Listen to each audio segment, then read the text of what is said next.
Good morning, Neshoba County!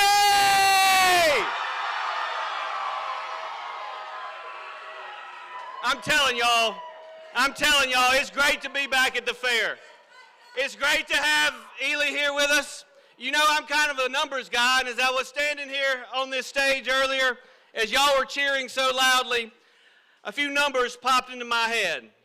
You know, it was 30 years ago this summer that Ely and I met for the first time the summer before her freshman year at Millsaps. We've had a lot of good times together. We've had one first date, one non-election year engagement, one wedding day, 2 dogs, 3 houses, 3 beautiful little girls, and if we both live until November, we will celebrate 22 years of marriage. And there is nothing that Ely and I love more than being governor and first lady, than being your guest every year at the Neshoba County Fair. This fair has become a ritual in our family, just like it's a ritual in yours. This makes 21 years since I first gave a talk from this podium. It is possible that I've given more speeches from this podium than anyone alive today. Now, I know what y'all are thinking. For a guy who's made that many fair speeches, I know you're hoping and praying that I get a little bit better at it. Well, and oh, by the way, to those of you wearing blue shirts here today, welcome to the Neshoba County Fair. I know this is probably your first time here.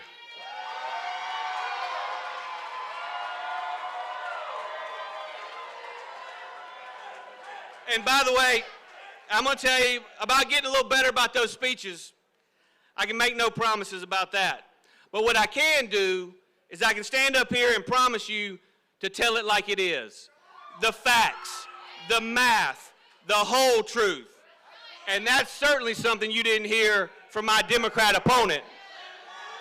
You know, here in Mississippi, we're mighty proud of all the great fiction writers in our history. Eudora Welty, William Faulkner, Willie Morris, and today, Brandon Presley. His campaign is all fiction. To hear Brandon's fiction, Mississippi is just not doing very well, and it's all my fault. He began his campaign with this simple foundation. Are you taking notes? He said, and I quote, "Under Tate Reeves' leadership, we are moving in the wrong direction." That's what Brandon Presley said. The math says, sir, the math says that is pure fiction. Now, let's talk about the math. You know that numbers are my training. And as governor, I keep very close tabs on the numbers. In fact, in government, the numbers are the facts. The numbers and the facts say Mississippi has momentum. The facts say our unemployment rate is 3.1%. That's the lowest ever. The facts say that Mississippi attracted $6 billion in new capital investment in the last year. $6 billion with a B. New jobs, new careers, and new stability for Mississippi. Brandon Presley's idea of stability is a welfare check from the government. My idea is a career full of paychecks that keep getting better and better year after year. The facts say that Mississippi is #1 in the country in reading and math gains. The facts say Mississippi has gone from schools ranked 49th to schools that are better than a majority of the states in this country. Even the New York Times had to admit it and called it, quote, the Mississippi miracle.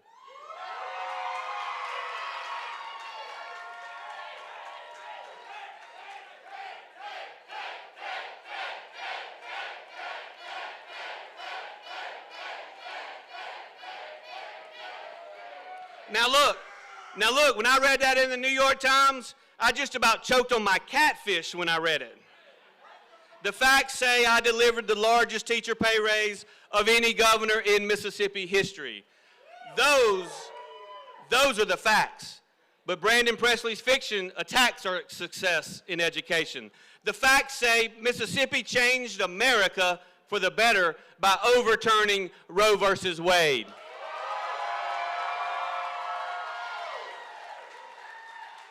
And Brandon Presley has no backbone to defend our pro-life laws. The truth, the eternal truth, is that boys are boys and girls are girls.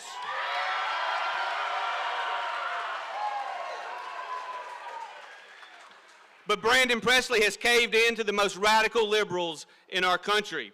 They want to encourage permanent, damaging changes to children's bodies. He stands with them and opposes Mississippi's law that protects our kids. I have stood up for the children of our state. I have stood against the national liberals, and as your governor, I always will.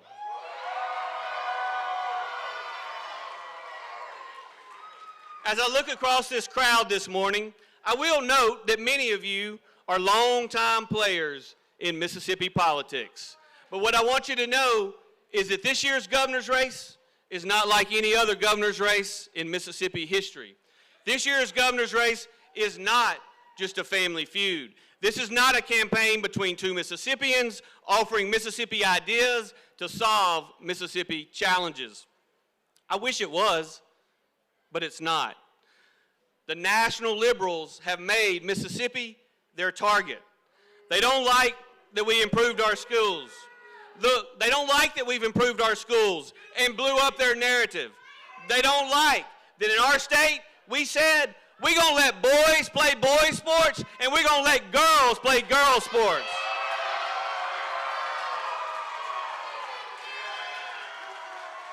Hey, and most of all, they don't like that we got Roe v. Wade overturned. You know, there's an old rock and roll song with a chorus about sending lawyers, guns, and money. And rest assured, the national liberals are sending everything they got to Mississippi. Now, we all know they don't believe in shotguns or handguns, but they do believe in hired guns. And Brandon Presley's got a bunch of them on his campaign. They may be with him here today. I'm pretty sure you can tell. Because them boys, they ain't from Mississippi.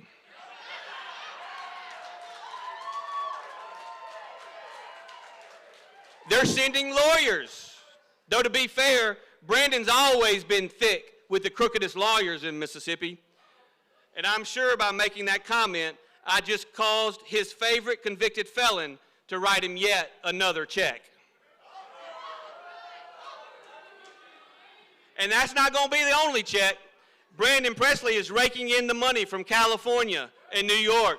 He's getting help from every liberal celebrity you can name, from Gavin Newsom to Stacey Abrams. She says we're all racist and he's trying to take our guns. It's hard to keep up with which one of them is worse. And of course, all this help from all these liberals, it ain't just charity. To get what they want, they can't just defeat me, they have to defeat you. To get what they want, they will not be satisfied with changing governors. They want to change Mississippi. I won't let them, and with your help in November, they never, ever will.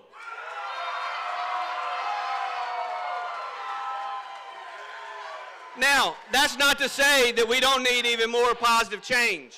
That's not to say we don't need more positive change. We do.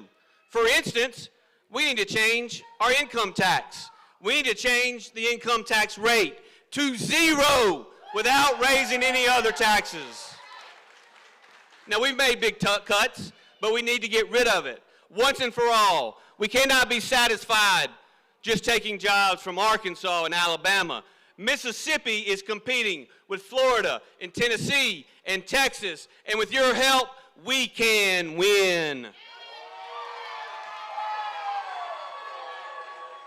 We need to keep changing our test scores in our schools. We're almost in the top 20 in America, And with Mississippi's momentum, we can get all the way to the top. We need to change our expectations. Brandon Presley and his party are happy to see people go on welfare. He campaigns on wanting more welfare. He thinks welfare is a destination. I think we need to insist that a job is the destination for everyone in Mississippi. A job with benefits. A job with benefits and health care and a chance to move up in the world. And that chance to move up in the world is something else that we're changing. We're not recruiting the same kind of jobs that Mississippi used to beg for.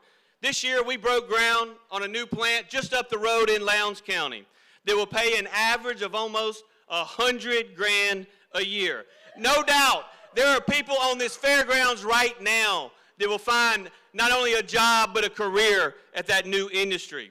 That company made that decision to grow in a Mississippi economy that is already rolling. In March, while we were still celebrating their plans, our unemployment rate dropped to 3.5%. That's pretty good. In fact, it was a new record for our state. But then April came. It got better, 3.4%. But then May came. The jobs kept coming, 3.2%. Another record, 3 months in a row. Now, does anybody want to guess what happened in June? Yep, you guessed it, another new record, 3.1% unemployment in state, best in state history. Now, my friends, this is not an accident. It is the result of good decisions made by conservative leaders. It is the result of a deep commitment by Mississippi educators and parents. It is the result of unbreakable resilience by Mississippi workers and Mississippi companies. We have invested in workforce training. We have created a miracle in our schools. We have momentum in Mississippi, and this is Mississippi's time. Now, I'm getting to the end. I'm getting to the end. My campaign for governor is pretty simple. It's not about me, it is about results. It's not about what I have done, it's about what we have done together.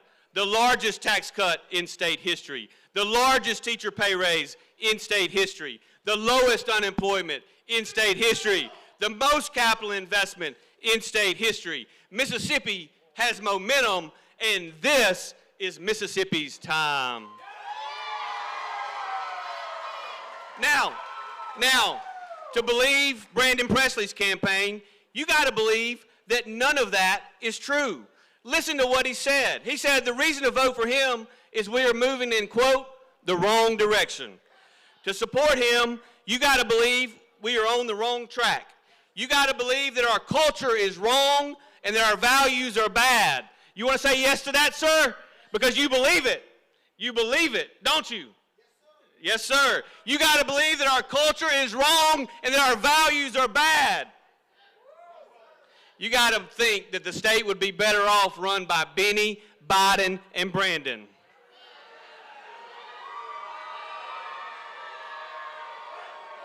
You'd have to forget facts that you've seen with your own eyes. Mississippi has momentum. I know it, and you know it. You see it in our schools. You see it with your friends at church. You see it in your businesses. You can even read about it in the newspapers, though not usually in the Jackson newspapers. Mississippi's momentum did not happen overnight. It was built on the good character of our people, but it took work. As a state, we came together and we decided 20 years ago to break the Democrat monopoly in government. We spent the first 10 years undoing their mess. We spent the next 10 years putting conservative policies in place.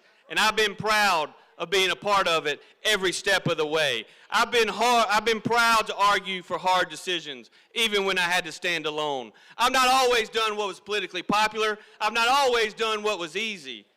I have not sugarcoated it. I have not gone along to get along. But I have fought for Mississippi and her values.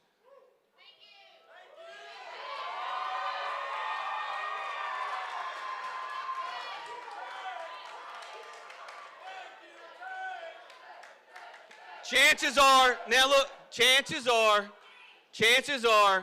this is my last political campaign. You're not going to like this next part very much. But this will not be my last trip to the podium at this historic pavilion. With your help, we will make a stand this November. We will tell the world that right is right and wrong is wrong. We will tell the world that Mississippi protects the unborn, and we will never back down. We will tell the world that Mississippi is open for business. We will tell the world that Mississippi is ranked last no more. We will tell the world that Mississippi has momentum and that this is Mississippi's time. Thank y'all, Neshoba County. God bless you, and may God bless Mississippi.